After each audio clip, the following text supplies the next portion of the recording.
10 ans de réclusion criminelle pour viol, à défaut 5 ans de prison ferme pour corruption de la jeunesse avec une amende de 2 millions et 1 an de prison ferme pour menace de mort. Telles sont les peines requises par le procureur contre Ousmane Sonko. Un réquisitoire loin de satisfaire les avocats de la plaignante Adji Sarr. Je ne suis pas totalement satisfait par le réquisitoire du parquet.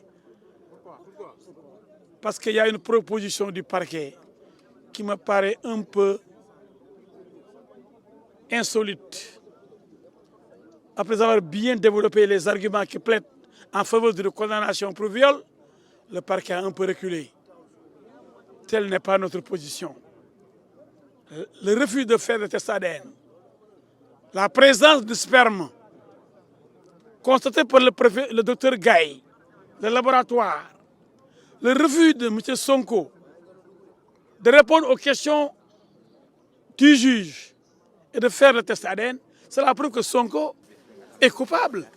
Les conseils d'Adji Sarr réclament également la somme de 1,5 milliard de francs CFA de dommages et intérêts et la contrainte par corps au maximum. Une demande qui n'a pas été contestée par la défense, car bien avant, les avocats d'Ousmane Sonko se sont retirés face au refus du juge de renvoyer l'audience. Pour les avocats de l'opposant, certaines règles élémentaires de la procédure n'ont pas été respectées.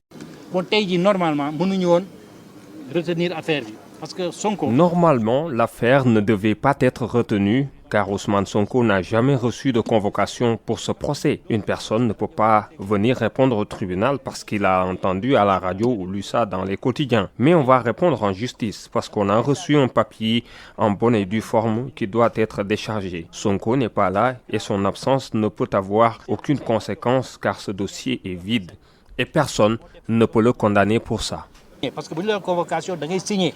Au-delà des peines requises contre Ousmane Sonko, le procureur a demandé au tribunal de condamner Ndeye Khady Ndiaye, la propriétaire du salon, à 5 ans de réclusion criminelle pour complicité de viol, 1 an de prison ferme pour diffusion d'images contraires aux bonnes mœurs et incitation à la débauche. Après près de 18 heures de débats intenses, la chambre criminelle a mis l'affaire en délibéré au 1er juin 2023.